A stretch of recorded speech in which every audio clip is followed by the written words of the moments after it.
प्रधानमंत्री नरेंद्र मोदी की अध्यक्षता में आज केंद्रीय कैबिनेट की अहम बैठक हुई और इस बैठक में केंद्रीय मंत्री अश्विनी वैष्णव की ओर से 2 प्रोजेक्ट्स को मंजूरी दी गई। इसमें राजस्थान के कोटा में ग्रीनफील्ड एयरपोर्ट भी शामिल है। कोटा ग्रीनफील्ड एयरपोर्ट के लिए कैबिनेट की मीटिंग में 1507 करोड़ रुपए का बजट दिया गया। आपको बता दें कि नागरिक उड्डयन मंत्रालय की ओर से कोटा ग्रीनफील्ड एयरपोर्ट का निर्माण दिसंबर 2027 तक पूर्ण कर यहां से नियमित विमान सेवा शुरू करने का एक लक्ष्य है। लोकसभा कैंप कार्यालय और उड्डयन मंत्रालय की ओर से लगातार प्रोजेक्ट की मॉनिटरिंग की जा रही है। कोटा, जैसा आप सब जानते हो, इंडस्ट्रियल हब भी है, एजुकेशन हब भी है और देश भर से छात्र, एजुकेशन से रिलेटेड जितने भी लोग हैं वो सब के सब कोटा लगातार जाते हैं, चाहे ट्रेन से हो चाहे फ्लाइट से हो। तो कोटा के लिए डिमांड लंबे समय से एक अच्छे बड़े मॉडर्न एयरपोर्ट की डिमांड रही है और बूंदी और कोटा एक तरीके से करीब करीब आज एक पूरा इकोसिस्टम वहाँ पे बन गया है।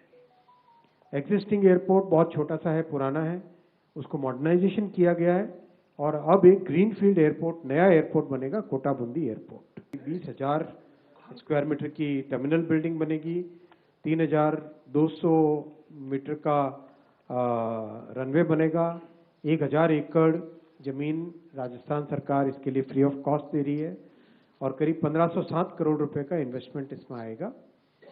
कैपेसिटी इसकी होगी 2 million passengers, 20 lakh passengers per annum की इसकी कैपेसिटी होगी और 2 साल के अंदर कंप्लीट करने का टारगेट लेके चल रहे हैं।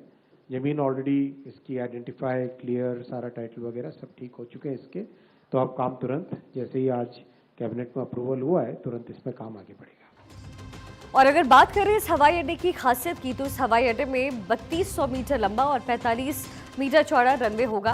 साथ ही A321 एयरबस जैसे बड़े विमान उस एयरपोर्ट पर उतर पाएंगे। इसके अलावा A320 एयरबस जैसे 3 बड़े विमानों की पार्किंग यहां पर हो पाएगी। हर दिन 1000 यात्रियों के आवागमन और प्रस्थान की व्यवस्था होगी। 250 कार और पब्लिक ट्रांसपोर्ट की पार्किंग की सुविधा भी रहेगी। नए हवाई अड्डे पर 7 विमान पार्किंग क्षेत्रों का निर्माण किया जाएगा। आपको बता दें, इस नए एयरपोर्ट की दूरी कोटा शहर से तकरीबन 25 किलोमीटर की होगी। आपको ये भी बता दें कि ग्रीनफील्ड एयरपोर्ट प्रोजेक्ट के निर्माण से जुड़ी हुई प्रक्रिया में एयरपोर्ट अथॉरिटी ऑफ इंडिया यानी AAI ने जुलाई में 384.79 करोड़ का दूसरा टेंडर जारी किया और इसके तहत नए टर्मिनल भवन, ATC tower, fire station, car parking और सिटी साइट डेवलपमेंट जैसे प्रमुख कार्य शामिल थे। टेंडर के लिए प्रक्रिया पूरी हो चुकी है। निर्माण कार्यों के लिए 18 माह की समय सीमा निर्धारित हुई।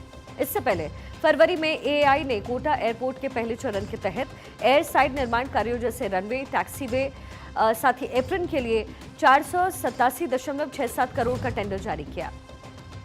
इसकी प्रक्रिया वर्तमान में अंतिम चरण में है और पहले और दूसरे चरण को मिलाकर के अब तक कोटा एयरपोर्ट के लिए कुल 850 करोड़ से अधिक के काम जो टेंडर प्रक्रिया में है वो आ चुके हैं। और इसके अलावा केंद्रीय कैबिनेट ने उड़ीसा के कटक और भुवनेश्वर में 6 लेन की जो एक्सेस नियंत्रित रिंग रोड है उसको बनाने के प्रस्ताव को भी मंजूरी दी। इस परियोजना पर 8,307 करोड़ रुपए की लागत भी आई।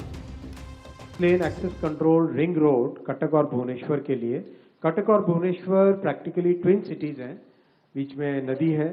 कटक 5000 साल पुराना शहर है, बहुत ही प्राचीन शहर है, प्राचीनतम दुनिया के बहुत प्राचीन शहरों में से एक है और भुवनेश्वर नया कैपिटल बना था। प्रैक्टिकली दोनों का एक समागम है, एक बहुत ही अच्छा एक डेवलपमेंट जॉइंट हो रहा है, उसके लिए ये प्रोजेक्ट लिया गया है। कटक भुवनेश्वर दोनों ही आप देखोगे कोलकाता से चेन्नई का जो NH16 है, इसके ऊपर दोनों अवस्थित है उड़ीसा में। गोल्डन क्वाड्रिलेटरल का जो NH16 का हिस्सा कटक और भुवनेश्वर के बीच में से निकलता है। ऑब्वियसली वहाँ पे काफ़ी कंजेशन है, तो लंबे टाइम से एक डिमांड थी कि इसकी एक रिंग रोड बने जिससे कि ट्रैफिक का फ्लो एक अलग तरीके से ठीक से हो।